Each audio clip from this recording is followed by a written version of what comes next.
Assalamualaikum bang, ni adik abang datang ni, boleh ke bagi dia masuk? Ingat walaupun adik ipar, walaupun adik sendiri, kena minta izin suami. Bang, mak abang datang ni, patut tak bagi masuk ni? Mak abang tu bagilah masuk, kata suami. Bang, ni kakak, macam ni lah, abang dah WhatsApp dah senarai nama orang-orang yang boleh masuk rumah kita macam tu. Suami bagi keizinan. So bagi, ini penting. Kita kena tahu.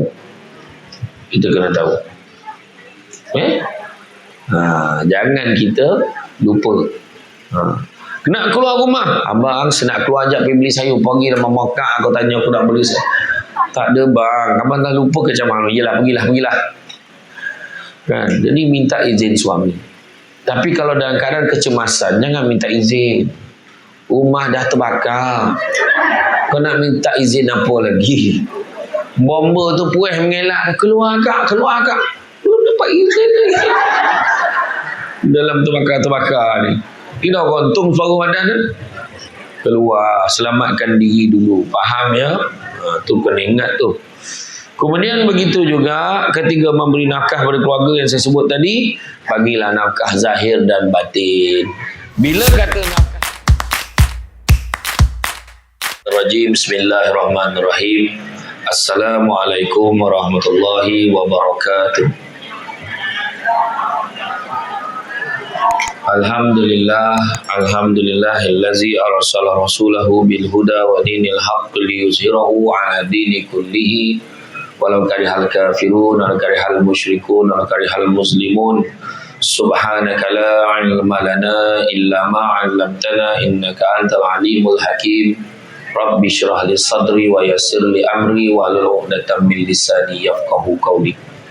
Alhamdulillah, syukur kepada Allah Subhanahu wa taala, segala puji bagi Allah Tuhan sekalian alam. Salawat dan salam ke atas junjungan besar Nabi Muhammad sallallahu alaihi wasallam.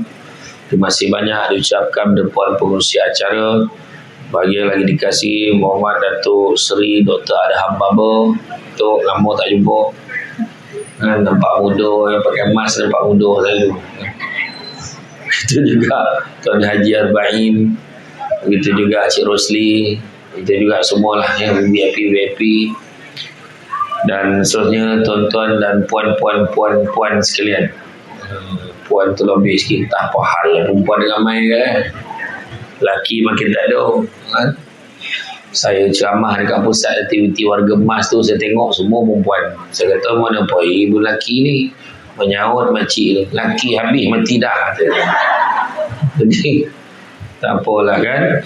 Ni ramai ni, alhamdulillah, terima kasih banyak kan. Ramai datang tadi, dah bersela daripada lepas isyak tadi, dah bersela kat sini, punya excited kan datang. Alhamdulillah, pada malam ini kita membicarakan tentang cinta kasih dan sayang, nilai-nilai kekeluargaan. Jadi hidup kita ni dalam dunia ni merupakan satu tipu-tipuan saja kan, dalam dunia ni, melainkan orang yang ingat, orang yang sadar kan? Hidup kita ni kita kena manfaatkan, kena cari yang bahagia, kena cari yang elok-elok. Cari yang tak elok memang jumpa, tapi buat apa kan, menyomakkan kepala je kan. Tengok malam ni datang ramai-ramai, elok tu kan. Mana yang tak boleh duduk kat kursi. Mana yang jenis yang memang semayang pun duduk kat kursi tu, duduklah kat kursi. Yang boleh bersela ni kan, kejap lagi kau tak tahan, baringlah. Tak ada, saya marah lah kan. Tu kelebihan orang duduk ketika. Jadi malam ni kita berada dalam majlis ilmu, yang mana Nabi sebut, barang siapa yang mengikuti jalan-jalan ke majlis ilmu, maka Allah akan anugerahkan kepadanya jalan-jalan ke syurga. Amin. Jadi jangan lupa hashtag pergi syurga balik hari. Macam tu. Jadi kalau datang, maka kita pun balik ya. Jadi kita hari ni kan dalam keadaan dunia yang serba mencabar. Dulu rumah tangga taklah tercabar sangat rasanya. Kalau masalah pun gaduh biasa lah kan. Mungkin pasal kalau susah hidup pun tak gaduh. Boleh cari cuk ubi, boleh cari ubi kayu kan. Boleh. Nak pula yang Jawa-Jawa kat belah sini kan, ramai Jawa kan, makan bening jadi je. Okey, boleh hidup. Tapi sekarang dia lebih daripada itu sebab adanya media sosial, kan? Media sosial, semua nak share. Kadang-kadang benda tak betul pun share. Dan semua nak melagu-lagukan orang kadang-kadang.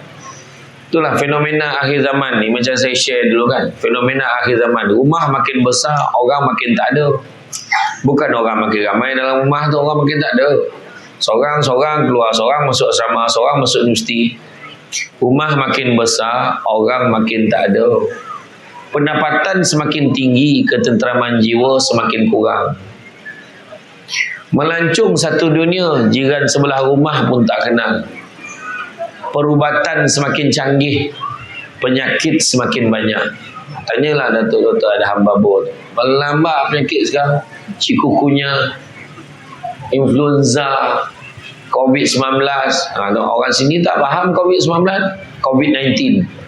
Tengok baru dia faham. Nampak tu. Apa lagi penyakit? Penyakit yang baru sampai ke Malaysia 3 bulan lepas. Sesama tomato. Bayang sakit sendi, demam, menjangkiti kanak-kanak dan warga emas. Tangan, kaki, kuku dan mulut. Dah tak habis nama penyakit dan sampai anggota badan menjadi penyakit dah sekarang. So ada penyakit colah hidung dan colah telinga. Tak tahulah pasal. Perubatan makin canggih, penyakit semakin banyak. Manusia semakin ramai, kemanusiaan semakin kurang. Air minuman semakin banyak jenis, air bersih makin tak ada.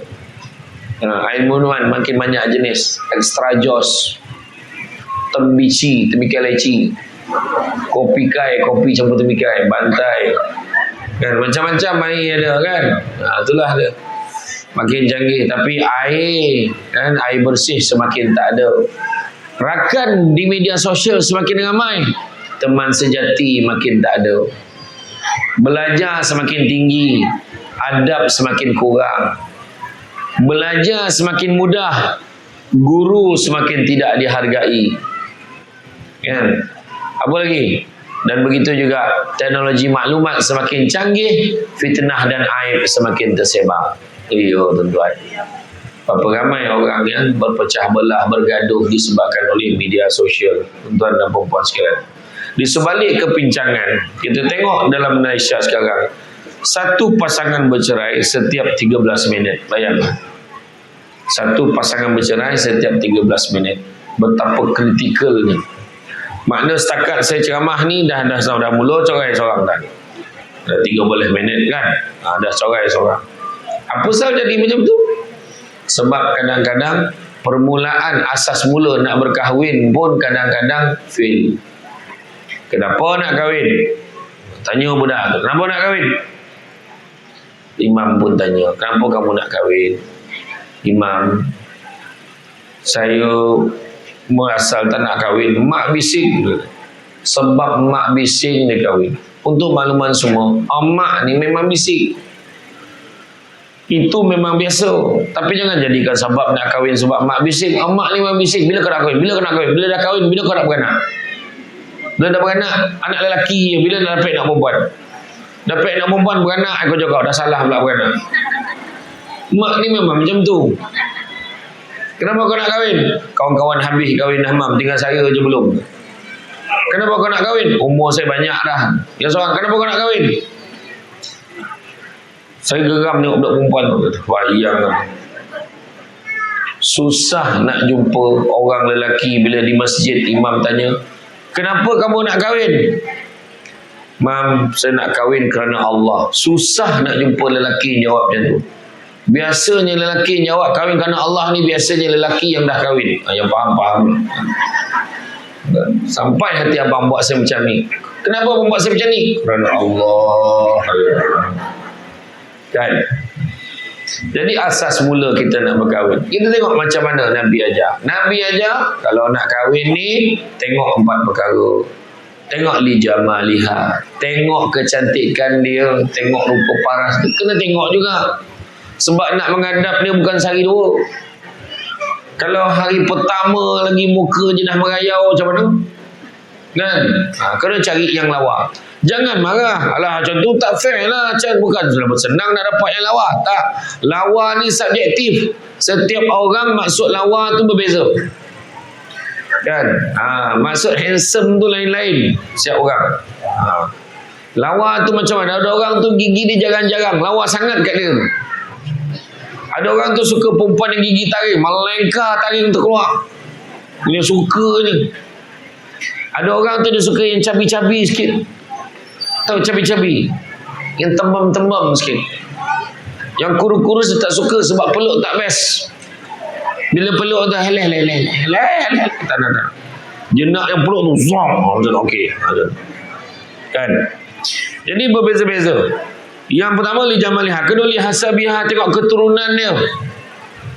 Kan? Dia keturunan apa yang baik-baik, maksudnya bukan dia Jawa, Minang, Mandeliang ke, bukan. Tapi tengok keturunan baik-baik. Ayahnya imam, emaknya ustazah, adik-beradik dia tahfiz Quran, contohlah. Mungkin macam tu. Kemudian tengok apa? Tengok limaliha, tengok hartanya. Dan yang keempat, tengok agamanya. Dan Nabi pesan kalau tak ada pun, paling tidak tengoklah agamanya. Baik, berkenan, tengok. Solat tak tinggal. Macam tu. Kalau duduk seorang-seorang pun, berzikir. Contohlah. Bagus, tengok. Contoh. Itu sebabnya kalau kadang bila ada calon menantu datang tu tanya soalan, jangan tanya soalan pelik-pelik. Sekarang kau ni duit berapa gaji kau ni? Boleh ke nak bela anak aku? Ni kereta yang kau bawa ni kereta pinjam mana ni? Betul ke kereta kau ke kau pinjam? Ke kau sewa? Cik cerita. Kan? Gaduh. Tengok penilaian dia dunia semata-mata. Dia tengok, hui kereta dia besar. Hui ni kaya ni steady menantu macam ni. Pakai kot tali leher besar sejadah. Gila betul. Ini betul-betul calon menantu ni dia katakan. Tali leher besar sejadah, apa ke gila kan? Tapi bukan itu penilaian ni. Kadang tengok muka redup ya, siapa nama anak ni? Alhamdulillah, nama saya Muhammad pakcik. Bagus betul. Cuba kamu baca Fatihah sikit. Macam tu lah. Bismillahirrahmanirrahim. Alhamdulillahi Rabbil Alamin, Ar-Rahmanirrahim, Maliki Yaumiddin.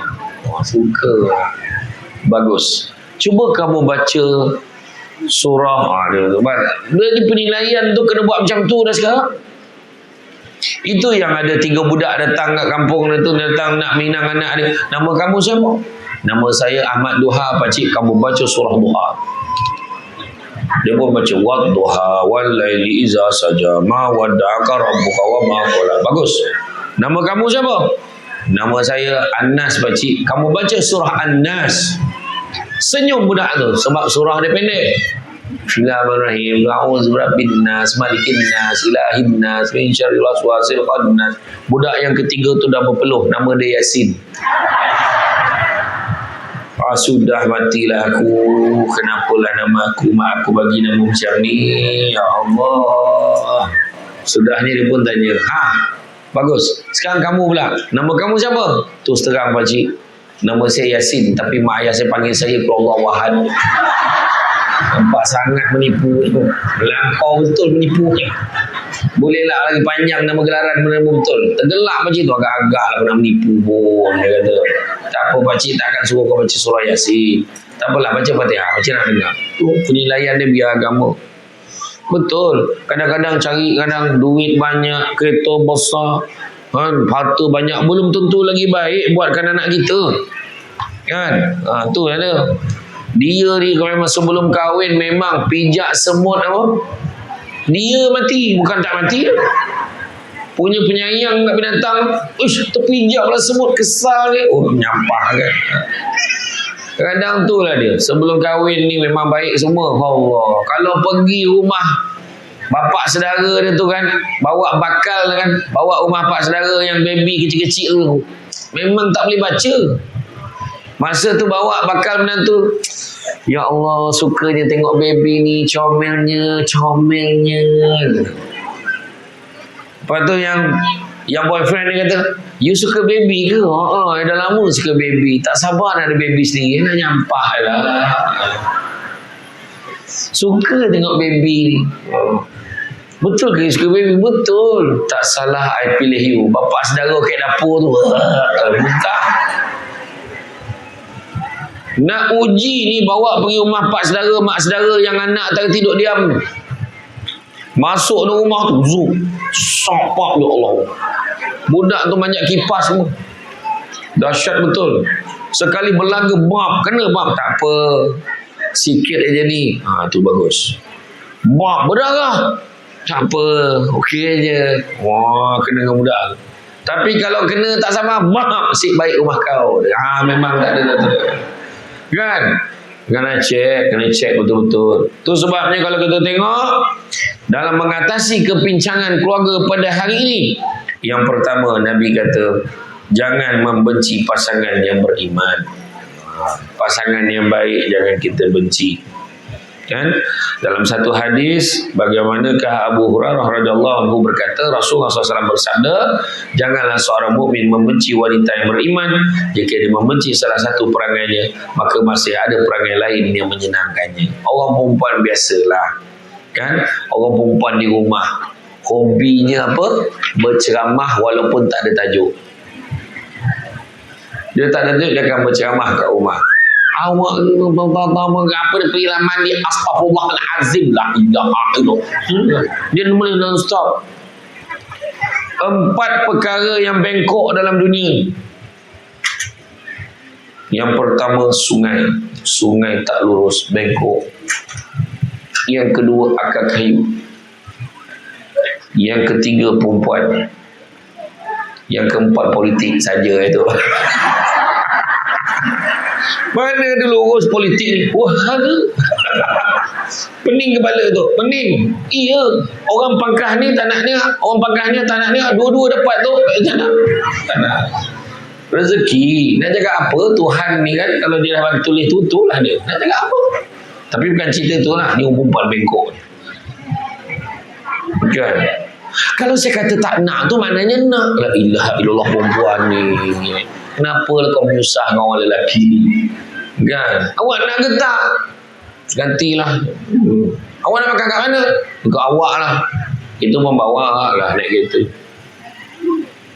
Sampai kat kedai makan tu. Kedai tom yum. Anak nak order apa? Anak pun order. Anak ni order. Sampai muka tarik muka. Makan apa? Kenapa? Asyik-asyik tom yum. Tadi kau kata ikut aku. Tengok. Itulah kebengkokan perempuan sebenarnya. Dan orang lelaki kena ingat, memang kata ulama terdahulu, lelaki ibarat tulang yang lurus dan wanita itu ibarat tulang yang bengkok. Dan kita tak boleh nak meluruskan kebengkokan wanita, kerana kata kalau kita cuba luruskan dia akan patah. Lelaki lah yang kena menyesuaikan diri dengan kebengkokan itu. Faham? Mengaku tak bengkok, mengaku kan tidak. Tengok, degil tetap degil. Nampak tak kan? Tu jangan cakap tadi. Kalaupun dia ada masalah ni, banyak lagi yang baik pasal perempuan tu. Setuju? Tengok, orang perempuan berhenti-berhentilah bercakap, aku ni mulut je jahat, hati baik tak ada mana. Kalau hati baik, mulut pun kena baik. Macam tu. Dengan suami, layan baik-baik. Kalau kita tengok bulan puasa tu, kita tengok macam mana ketika zaman Nabi dulu ada 2 orang perempuan mengumpat, la ilaha illallah, punya teruk mengumpat sampai kan nak berbuka. Ya Rasulullah, boleh tak kami nak buka puasa? Ya Rasulullah, haus sangat. Ya Rasulullah, punya teruk mengumpat pasal orang sampai nak buka puasa. Saya nak tanya orang perempuan kat sini, kita tak adalah macam tu kan, tak ada sampai nak berbuka, betul tak? Maknanya mengakulah mengumpat tu cuma tak berbuka je. Oh, ya tu kan. Cepat betul mengaku. Dia katakan. Tak adalah. Tu sebab kita tengok, kalaupun ada seorang tu ada perangai yang tak baik, masih banyak lagi perangai yang baik. Jangan dibesar-besarkan. Ramai pasangan bila dah bergaduh, dia akan besar-besarkan satu masalah yang dia dapat. Jangan begitu. Ini tidak adil sebenarnya. Kan? Banyak lagi nilai-nilai yang baik. Di mahkamah syariah biasanya berlaku macam tu lah. Dia burukkan lelaki tu macam ni. Tiba-tibalah kentut kawan tu busuk sangat. Kan, tiba-tibalah isteri ni tak melayan dia. Wahai yang tak layan tu sehari je. Dia sepanjang hayat layan tak pernah kira. Itulah kadang-kadang yang berlaku. Tapi bukan di sinilah, di tempat lain. Sini okey je. Kan? Jadi makna kata jangan benci. Lagi satu lagi Nabi ajar, kalau orang itu ada masalah perangai yang buruk, Nabi ajar bencikanlah perangainya, bukan bencikan orangnya. Itu Nabi ajar. Ya. Kemudian kalau kita tengok, kalau ada pun sikap pasangan kita yang tidak disenangi, ingatlah ada sikap lain yang lebih baik padanya. Boleh jadi kita membenci sesuatu itu padahal ia amat baik bagi diri kita. Kedua, saling menghormati. Menghormati pasangan antara satu dengan yang lain. Kan? Aku pernah bertanya kepada Rasulullah SAW, apakah hak isteri terhadap suaminya? Rasulullah SAW menjawab, memberi makan jika kamu makan, memberi pakaian jika kamu berpakaian, tidak memukul wajah, tidak menghina, dan tidak pula meninggalkan isteri melainkan dia tetap berada di rumahnya. Hadis riwayat Abu Daud. Jadi jagalah, jaga makan, pakai, tempat tinggal dia, kan? Kena jaga. Orang perempuan setiap tahun boleh minta dengan suami nafkah ni. Pakaian paling tidak 2 pasang setahun, paling tidak. Dan lengkap dengan tudung dengan brooch ni sekali. Macam tu. Ya, boleh minta. Kan tak teraya dah bagi baju je, tudung tak ada. Kan tudung saji kawan tu pakai. Kan tak kisahlah, ikutlah fashion terkini yang isterinya nak pakai. Orang lelaki jangan ambil gangan ni bab nafkah ni. Kena bagi. Orang lelaki wajib memberikan nafkah kepada isterinya walaupun isterinya bekerja. Tak banyak, sikit kena bagi. Dan nasihat saya, bank in transfer biar ada bukti. Orang perempuan ni kadang tentulah bila bangih mula cakap, dia tak pernah bagi duit belanja kat saya. Kan abang bagi setiap bulan. Mana ada? Itu masalah. Bila gaduh ni mana ada? Kan? Ni nasihat saya lah. Biar ada bukti online tu. Cuba tengok ni. Oh ada macam tu. Ya? Sebenarnya ni penting ni. Bagi nafkah. Apa dia? Makanan. Nabi pesan dalam khutbah terakhir Nabi, berikanlah mereka makanan, pakaian, tempat tinggal dengan suasana kasih sayang. Bagi itu dengan kasih sayang. Sayang, sudilah kiranya terima duit belanja bulan ni. Menginsafi ceramah Samsul Debat malam tadi. Dia membagilah duit ni. Tak adalah banyak sangat, tapi cukup lah. Maka orang perempuan, abang tak payah, tapi ambil. Lepas tu dia tinjau dalam. Abang, kau setakat RM20 tak payah bagi. Masalah tu. Orang perempuan, dia kena belajar menghargai. Bila tengok, bang, RM20 abang bagi. Abang ni ada duit tak ni? Takut abang bagi saya RM20, nanti abang tak ada duit belanja, macam mana? Abang ada, cuma hari ni abang bagi sikit je dulu. Doalah kalau abang dapat lebih, abang bagi lebih. Cik, dia beza tau. Suami yang bertaraf ketua kampung bagi isteri dia lain. Suami yang bertaraf ketua lorong lain. Suami bertaraf penceramah lain. Suami bertaraf ahli parlimen lagi lain. Ada lain. Ada lagi lain. Dia cara dia bagi itu lain. Dan yang jadi ketua lain. Kan? Yang jadi ketua umum bahagian lagi lain. Macam tu. Lain. Jadi pemimpin lain. Jadi menteri lain. Kan? Jadi kita kena sesuaikan. Abang, saya kesian abang bagi saya RM20 ni. Jatuhlah. Ini sound balik. Ni RM20 ni, kalau abang tak bagi pun tak apa. Jangan. Ataupun suami bagi duit belanja. Sayang, ni tak adalah banyak sangat. Sudilah terima RM2,000. Macam baru contoh dia dah bunyi dah. Wow. Tu baru contoh. Wow. Tapi orang perempuan, boleh abang banyak sangat RM2,000 ni, abang jangan risau, saya boleh cari sendiri. Abang simpan duit ni, InsyaAllah saya boleh cari sendiri. Orang lelaki jangan risau, tu tak akan berlaku. Kalau kau dah bagi memang disapu punya, tak ada mana disimpan. Ingat, bagi nafkah bersih. Dan bila suami dah memberikan nafkah, menyempurnakan hak isteri, isteri pula kena ingat Nabi pesan, jangan sekali-kali membenarkan orang yang tidak suami sukai masuk ke dalam rumah. Maksudnya apa? Nak bagi orang masuk dalam rumah, nak keluar rumah, pastikan dapat izin suami. Assalamualaikum bang, ni adik abang datang ni, boleh ke bagi dia masuk? Ingat walaupun adik ipar, walaupun adik sendiri, kena minta izin suami. Bang, mak abang datang ni, patut tak bagi masuk ni? Mak abang tu bagilah masuk, kata suami. Bang, ni kakak, macam ni lah, abang dah WhatsApp dah senarai nama orang-orang yang boleh masuk rumah kita. Contoh, suami bagi keizinan. So bagi, ini penting, kita kena tahu. Kita kena tahu. Jangan kita lupa. Nak keluar rumah, abang senak keluar ajak pergi beli sayur, pergi dalam Mekah, aku tanya aku nak beli sayur. Tak ada bang, abang dah lupa ke macam mana? Yelah, pergilah. Kan? Jadi minta izin suami. Tapi kalau dalam keadaan kecemasan, jangan minta izin. Rumah dah terbakar, kau nak minta izin apa lagi? Bomba tu puas mengelak, keluar kak, belum dapat izin lagi.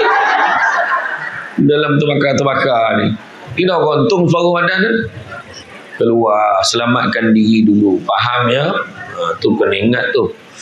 Kemudian begitu juga ketika memberi nafkah pada keluarga yang saya sebut tadi, bagilah nafkah zahir dan batin.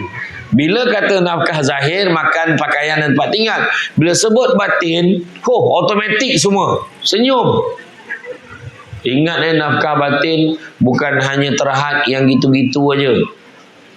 Tapi nafkah batin termasuklah memberikan didikan agama kepada pasangannya. Jadi orang lelaki kena pastikan isteri belajar agama. Kalau tak boleh hajar isteri dengan nilai-nilai agama, jangan halang isteri pergi belajar agama. Belajar. Teruskan belajar. Cantik teluk, pantainya landai, tambik perahu, tepi kuala. Biarlah burukkan yang dipakai, asalkan penuh ilmu di dada. Kain songket benang sutera, lilit sabolin, buat selempang. Ilmu yang banyak jadi cahaya, walaupun sikit menjadi terang. Faham ya? Belajar rajin-rajin, kan? Belajar agama, belajar hukum. Contoh, jangan marah tak tentu pasal. Contoh pasal poligami, marah aja.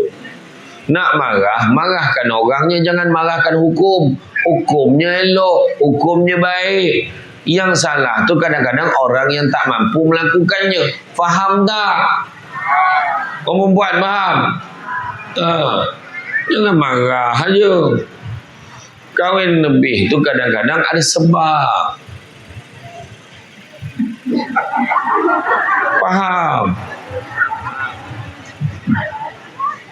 Orang lelaki ni kadang-kadang pun kena faham juga.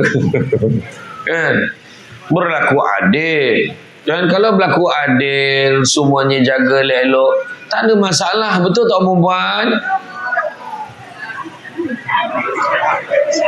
Dia tak tahu nak jawab ya ke tidak. Bahaya betul soalan Samsul Debat ni kan. Tak adalah. Kadang-kadang tak hukum tu. Saya nasihatkan saja. Sebab kadang orang perempuan bila dia marah ni, memang poligami ni tak sesuai. Jangan sebut macam tu. Yang kita kena marahkan, orang ni tak pandai buat, orang ni tak boleh buat, orang ni tak mampu. Salah orang tu, bukan salah hukum. Tu ustazah dekat KL tu kata, saya bersetuju dengan poligami dengan 3 syarat. Pertamanya adil, keduanya bertanggungjawab, dan ketiganya bukan suami saya, dia kata. Mana dia pun tak nak. Dia pun tak sanggup kan. Yalah kan. Jadi Pak dia kata, tu saya just bagi peringatan. Dan satu lagi dari segi nafkah ni, ramai yang kena ingat, kena faham betul-betul. Seorang suami hendaklah mengutamakan isteri dan anak-anaknya, barulah ibu dia dalam bab nafkah. Ini cakap betul ni. Seorang suami Kena utamakan isteri dan anak-anaknya baru ibu dia dalam bab nafkah. Dalam bab berbuat baik memang tetap buat baik pada ibu.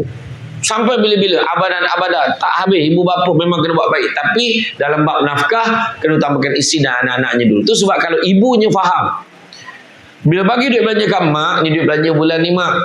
Kau bagi duit kat mak ni, anak bini kau cukup tak ni? Cukup makan tak? Cukup mak. Kalau macam tu baru mak terima. Kalau tidak mak tak nak nanti sebab kau bagi kat mak, anak bini kau tak makan, mak tak nak. Tu orang yang faham agama. Ni kadang bagi dia minta maaf lah mak, tak cukup lah bulan ni, kena bagi kat isteri saya dulu sampai hati kau. Aku yang mengandungkan kau 9. Habis dia baca semua. Janganlah macam tu ya. Kena faham hukum ni. Bila seorang ibu mengingatkan anaknya dan anaknya buat, besar dengan mak-maknya pun dapat pahala. Tu kena ingat. Kena apa dia? Menjaga rahsia dan maruah pasangan. Jangan malukan pasangan kita. Kadang-kadang jiran dia, aku tengok laki kau macam tak kerja elok je dekat rumah. Dia tak kerja ke apa? Cover suami. Dia bukannya tak kerja, dia tengah cari kerja. Kadang-kadang dia buat agak kerja part time. Akak doa lah kak, mudah-mudahan dia dapat kerja yang baik. Cover suami. Ini tak, tengok laki kau macam tak kerja, dia je kat rumah. Memang nyusahkan orang, mati lagi baik. Jangan macam itu. Jangan. Malam tadi aku dengar bunyi macam-macam rumah kau. Bunyi apa tu lehau? Bukan nama sebenar. Bunyi laki aku lah tu berdengkur la ilaha illallah, bagaga jenang tingkap tu.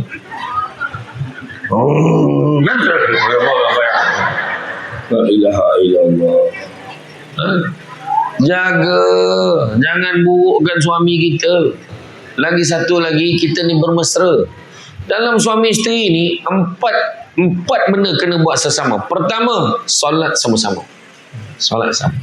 Kedua, tidur sama-sama. Ni pun ni dah tua-tua ni payah sangat nak tidur sesama. Pergi tidur luar, menyemak je orang tua ni kadang-kadang. Tidurlah sama-sama. Dah tua-tua ni ustaz nak mati ke? Dah tua buat cara tua. Peluk, makan bersuap.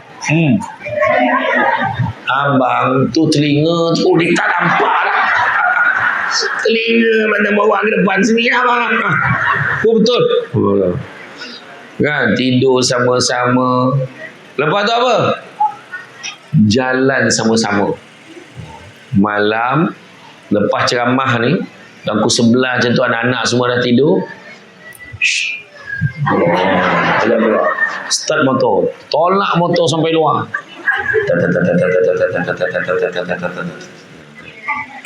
Peluk abang. Ngaku. Lepas tu bawa tu sambil nyanyi tu, jika engkau minta intan permata tak mungkin ku mampu. Kan dia seronok masa tu sampai dekat simpang tu yang ada logo apa tu, Sungai Sibol tu. Tap bocor tayarnya. La ilah. Dah mula dia mak, kau lah ni berat sangat. Dia marah. Apa benda orang ni duduk je. Lepas ni nak turun. Menolak daripada situ sampai ke mari. Dan yang bini dia, Allah penat lah. Mula buka helmet. Sampai kat simpang depan dah buka tudung pula. Dah kembang rambut tu. Yang lelaki tolak motor dia ikut belakang. Macam. Yang jiran ni ninjau bertingkap nampak, tutup tingkap pelepak. Besok tu dia orang tegur. Mat, malam tadi kau tolak motor kau bocor kau. Kenapa pula? Aku nampak ada lembaga ikut kau malam tadi. Tu bukan lembaga, tu bini aku. Dah kembang rambut macam ni, jalan dah tak rupa orang. Allahu Akbar. Janganlah marah-marah. Naik kereta. Kadang-kadang suami ni, bang, jomlah bang beli barang dapur. Kau ni tak boleh tengok aku rehat langsung lah. Sibuk nak beli barang dapur time ni. Jomlah bang. Yalah. Aduh, duit lelaki dah masuk. Cepatlah, tin. Kejap dah orang betul-betul. Saya sengit tolong kawan. Masuk dengan cepatlah jalan. Sampai dekat depan dia tak bocor juga tayar. Ni kau lah ni, musibat betul. Musibat bini dia kata. Cuba kalau abang nak beli barang dapur, nak beli barang dapur, bila nak beli sekarang boleh tak bang? Kalau nak tak ada barang lah nak masak ni. Yelah. Tak nak siap ke belum? Kejap lah nak pakai tudung ni. Yelah, abang siap dah dalam kereta kena pakai hati pinggang bahaya. Mana abang pakai kan? Letak. Lepas tu pegang gia duduk lah tu, pegang gia tap. Ambil gambar lu, ambil gambar. Bawa kereta tap bocor sekali lagi. Alah bang, isteri cakap dulu, bang, maaf bang, sebab saya tayar ni bocor. Tak adalah, dah nak bocor bukan kita minta kan. Dah turun. Turun. Abang nak kunci kereta. Cek tekan remote. Ni pegang tangan abang. Kenapa pula? Dah lama kita tak jalan sesama. Pegang tangan daripada tempat bocor tu tadi nak pergi ke pasar. Tak adalah jauh sangat, dalam 30 km macam tu. Sampai ke pasar dah tak rupa orang. Dia dengan ikan tu lebih kurang kan. Betul. Jangan garang-garang. Kadang-kadang bila garang ada kat KL tu, dia punya garang. Dia punya garang kadang-kadang bini dia tu kan, mana air? Dia pun ambil air. Dia ambil air. Jauh-jauh datang tang Seremban, air kosong bagi. Ni contoh lah. Contoh. Syukur. Kan? Air pun air Jawa, dah sani dia. Mana air? Menggigil sampai dekat suami tengah separuh air. Apa tengah separuh? Itu bertumpah bang. Itu pun tak diharap. Bismillahirrahmanirrahim. Kemeng garam. Satu hari tu suami dia demam. Aduh, cepatlah nak mati dia pergi klinik. Cepatlah. Sengit tolong ikut. Sampai dekat klinik kan, doktor cakap tak tahulah, tengok jantung semua okey. Ni semua okey. Ni darah tinggi semua. Saya tengok okey, tak apa. Pakcik ambil ni apa? Pakcik kasih kencing. Dia pun kencing. Bila dia kencing, dah kencing dalam bekas tu keluar, terasa pula nak buang air besar pula. Kau pegang kencing ni. Bini dia pun pegang kencing. Lagi dia masuk, menggigil, tumpah habis kencing. Mati laku marah ni garang. Cepat-cepat dia masuk bilik air perempuan, dia tukarkan kencing dia. Dia pun keluar, tengok, dia pun letak kat meja, takut tumpah lagi. Mana kencing tu? Tua kencing pun. Tadi penuh ke macam tu? Macam tu lah bang. Bagi ke doktor tu, doktor pun cek. Menggeleng doktor tu. Pakcik, besok pakcik kena datang balik, kena buat kad merah. Kenapa? Pakcik mengandung pakcik. Tak pasal-pasal, menung balik tu. Allah. Patutlah rasa bergerak-gerak dalam perut dia. Gaya tu. Allahuakbar, kesian betul. Berair betul cik dah lah. Itu sebabnya kan. Jangan garang-garang. Kadang-kadang orang umpan garang. Mana ada suami tu puan justru dayat. Abang terasa macam nak makan apa? Makan apa? Bubur. Pergi beli kecil senang bang. Sian betul. Rumah Pak Men turun sedih, bengkak hati suami. Beli bubur kat rumah bawah tu, kat bawah kat Pak Men, kat gerai tu beli. Dia punya sedih, dia nak bubur nasi je, bukan susah pun nak buat. Sebab kan dia sedih tu, dia leka tak macam mana naik lift tu, tersepit kepala kat lift, langsung mati. Yang selamat bubur. Tahulah nangis orang perempuan tu bila suami dia tak ada pandai ni. Ya Allah, tak sempat nak masak bubur untuk arwah. Kau yang tak nak masak, bukan tak sempat. Akhirnya yang jadi mangsa imam dengan makmum. 3 malam tahlil bubur. Makmum sampai tanya, "Mam, malam ni bubur juga?" Macam tu lah, dia teragak kat arwah ni, terkepal. Itu kena jaga. Dan begitu juga Begitu juga yang keempat, mandi sama-sama. Langsung diam. Cuba kita tengok Nabi. Nabi dengan isteri Nabi macam mana? Nabi dengan isteri Nabi kalau makan tu, kan dia makan sesama tu, makan bersuap. Kalau Nabi tu ingat ke Nabi masak, ingat masakan isterinya Aisyah tu, masin. Nabi makan, Nabi kata, ya Humaira, wahai pipi kemerah-merahan. Balik kamu buat. Wahai pipi, tak apa pipi kau ni, aku pun tak tahulah. Kata lelaki pun tak tahu kan. Jadi orang panggil, kenapa ya Rasulullah? Ingat tak masa mula-mula kita kahwin? Kenapa Rasulullah? Kan kita makan bersuap. Ingat Rasulullah? Kau suapkan aku dulu. Tengok akhlak Nabi. Nabi dah tahu masakan tu masin. Nabi boleh suruh isteri suapkan lagi. Bila suap, Nabi kunyah macam biasa. Nabi tak tunjuk muka masin. Tak ada. Nabi kata, sekarang aku suapkan kamu. Bila suap, langsung dicapai pinggan tu. Langsung bawa ke dapur. Masinnya. Nampak? Air Nabi minum. Minum air masak ni, Nabi tengok, tadi kau minum dekat sini kan, dia ikut bekas bibir isteri dia. Tadi kau minum dekat sini kan, sekarang aku pun minum dekat sini. Nampak? Kita pun boleh buat macam tu. Tadi kau minum dekat sini kan, aku pun minum dekat sini. Mak bau mulut kau ni. Tu bau mulut kau kena jaga. Apa lagi? Nabi kalau isterinya nak naik kenderaan, Nabi tadah lutut dengan peha Nabi tu jadi tangga.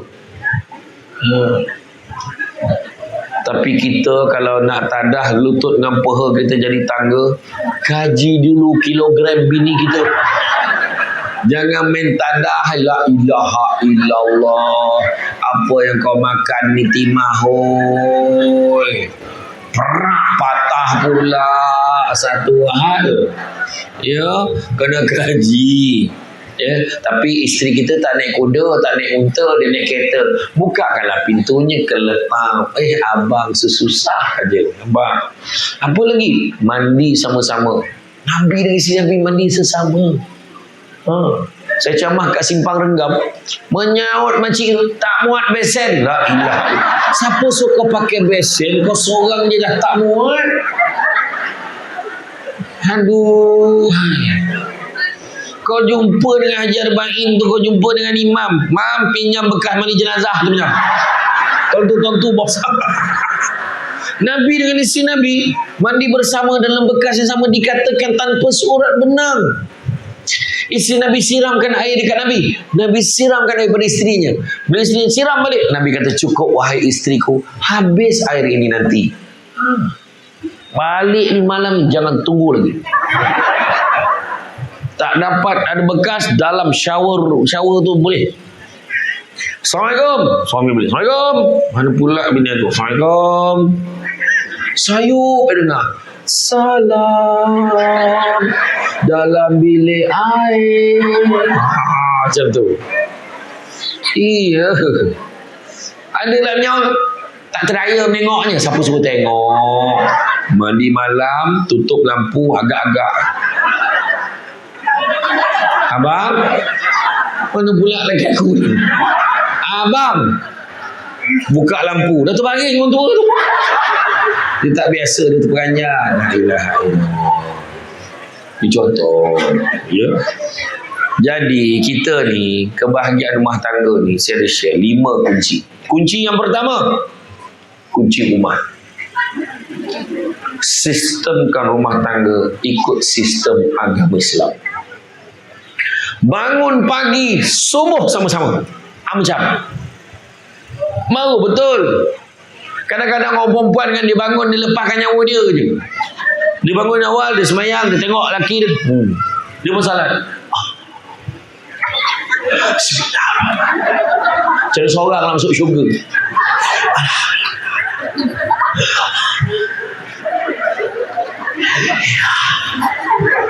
Lepas dia bagi salam kan,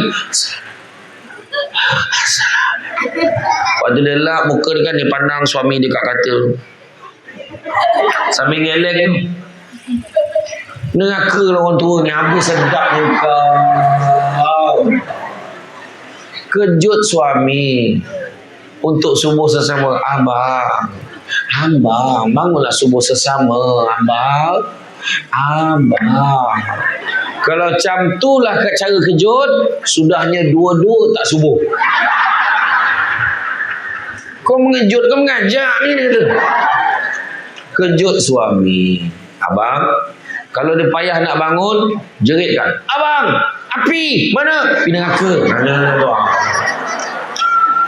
Suami pula kadang-kadang dia bangun nak subuh ni, kadang silap dia. Dia tu ambil, dia kumur-kumur tu ambil wuduk nak jadi imam. Tak mau dah macam tu dah. Tak segar. Anak-anak dah standby belakang. Bini dah standby. Allah. Selamat. Alhamdulillah. Amin. Betul senyap. Anak dia senyap lah ya. Yang bini kat belakang yang membuta orang tua. Langsung bini dia. Walaupun dah habis Fatihah dia, la ilaha illallah. Punya teruk dia tidur, dia rasa dia baca Fatihah. Cuba kejutkan suami tu. Suami bangun, masuk bilik air, gosok gigi, mandi, segarkan shampoo, segarkan badan betul-betul. Jadi bila nak jadi imam, anak-anak semua dah ada. Istau, sufufakum, lurus rapatkan saf. Steady ayat. Allahu Akbar. Anak ke belakang, ada gemar weh. Pasal bila abah beli speaker, ayahnya baca ayat Bismillahirrahmanirrahim. Alhamdulillahi Rabbil Alamin. Ar-Rahmanirrahim. Maliki Yawmiddin. Iyyaka na'budu wa iyyaka nasta'in. Isteri kat belakang dalam hati, suamiku. Sampailah waladdallin. Bismillahirrahmanirrahim. Inna a'tainakal kautsar. Anak kat belakang dah agak dah. Anak dah tahu ayat dia. Tak apa, janji jadi imam. Nampak? Dah habis bagi salam, berzikir, lepas tu doa pula. Doa suami pula sebiji macam doa majlis rasmi kerajaan negeri. A'udzubillahi minasyaitonirrajim. Ya Allah, Kaulah yang Maha Pengasih, lagi Maha Penyayang. Aku sayangkan istriku, ya Allah. Anak-anak semua pandang mak dia. Yang mak dia pandang-pandang sibuk je lah. Aku juga sayangkan anak sulungku, ya Allah. Long, nama kau lah Long. Aku sayangkan anakku yang kedua Angah, ya Allah. Nama kau pun ada lah Angah. Aku juga sayangkan anakku yang ketiga Alang, ya Allah. Tahu tak apa. Dia jawab tu. Ya Allah, sesungguhnya Alung bakal menduduki SPM pada tahun ini, ya Allah. Dia harapan keluarga, ya Allah. Alung bermandang adik. Berikanlah dia 12A, ya Allah. Berubah muka Long. Kenapa Long? Subjek ambil 10 je. Bapak pun tak tahu anaknya ambil berapa paper. Kan? Tapi orang perempuan hati-hati tau. Dia sekarang kadang-kadang kita tengok imam kan, dia baca doa Alhamdulillahirrahmanirrahim, hamidin, hamdan syakirin, hamdan wa mazidah, ya Jalla sekali kali azim sultanik Allah Rasulullah qad jannah wa na'udzubika min sakhatika wan nar Allah alhamdulillah wa na'udzubika kazab. Tapi dia buat dalam bahasa Melayu. Dengar betul-betul. Ya Allah, kau berikanlah aku, ya Allah. Aku dah lama inginkan untuk lagi, ya Allah. Kau pemudahkanlah urusanku untuk, ya Allah. Janganlah berlaku kekecohan semasa aku, ya Allah. Yang bini kat belakang, amin, amin, ya Allah, amin, ya Allah. Makbul. Dengar betul-betul doa suami tahu. Kan? Kalau dengar, ya Allah kau berikan aku, ya Allah, kecil kat belakang, kuat sikit. Gitu. Orang lelaki nak tegur isteri dalam doa paling senang. Sebab kat depan dia menghadap kita bukan takut isteri, isteri menakutkan. Ya Allah, Kau bukakanlah hati istriku ya Allah. Nabi dia buat apaan? Sesungguhnya dia seorang yang degil ya Allah. Isteri kat belakang dia pun sama. Tang menyaut dia tak tahan. Allahu Akbar. Itu itu pertama, solat sama-sama. Ya, kita solat ikut sistem beragama. Kedua, kunci apa? Kunci apa? Kunci pejabat. Cari rezeki yang halal. Jangan sibuk nak kerja kaya, tapi kerjalah bahagia. Caranya, cari rezeki yang halal, kata Nabi. Kerana sesungguhnya yang halal itu cukup buat kamu. Ya? Sebab Nabi kata, barang siapa yang membenarkan benda-benda haram masuk ke dalam perutnya, nescaya malaikat di langit dan di bumi akan melaknatnya selagi mana benda-benda haram itu ada di dalam perut. Dosa. Ya? Cari rezeki yang halal. Yang ketiga, kunci apa? Kunci kereta. Hala tuju pemanduan nak bawa keluarga kita ini biarlah ke arah yang diredai oleh Allah Subhanahu wa taala. Itu kunci yang ketiga. Kunci keempat adalah kunci syurga. Nak dapat syurga ni macam mana? Kenalah dengan rahmat Allah. Nak dapat rahmat Allah macam mana? Kena ibadah banyak-banyak. Kena ajak ahli keluarga kita beribadah bersama-sama, beramai-ramai. Pergi masjid ramai-ramai. Pergi surau ramai-ramai. Datang majlis ilmu, datang ramai-ramai. Ya? Itu penting tu. Kemudian begitu juga yang kelima, kunci spare. Apa maksud kunci spare? Maksud kunci spare itu adalah suami ada kunci, isteri ada kunci, anak-anak pun ada kunci. Maka mainkanlah peranan masing-masing. Ya, kunci spare ni maksudnya semua kena mainkan peranan masing-masing. Tuan-tuan dan puan-puan rahmati Allah sekalian, dalam keadaan hidup dunia yang makin mencabar pada hari ini, Nabi bagi tahu satu, anak-anak Adam kalau diberikan 2 lembah emas, dia akan minta lembah yang ketiga. Tak pernah cukup. Itu sebab kita jangan kejar kaya sesuatu tadi. Sebab kaya tu sendiri subjektif. Berapa baru kaya? Ada orang dalam bank dah ada 1 juta pun tak kaya lagi.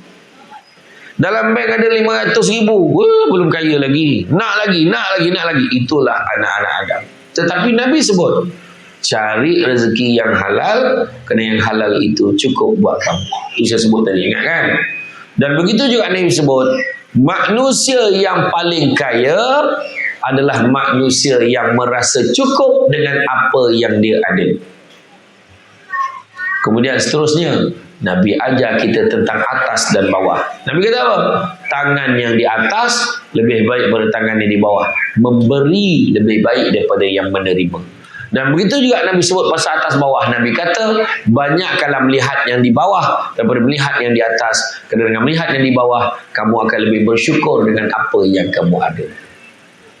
Ingat, kita dalam keluarga, kita susah sama-sama, senang sama-sama. Kalau nak jalan laju, jalan seorang-seorang. Tapi kalau nak berjalan jauh, berjalanlah bersama-sama. Saya ulang balik. Kalau nak jalan laju, jalan seorang-seorang.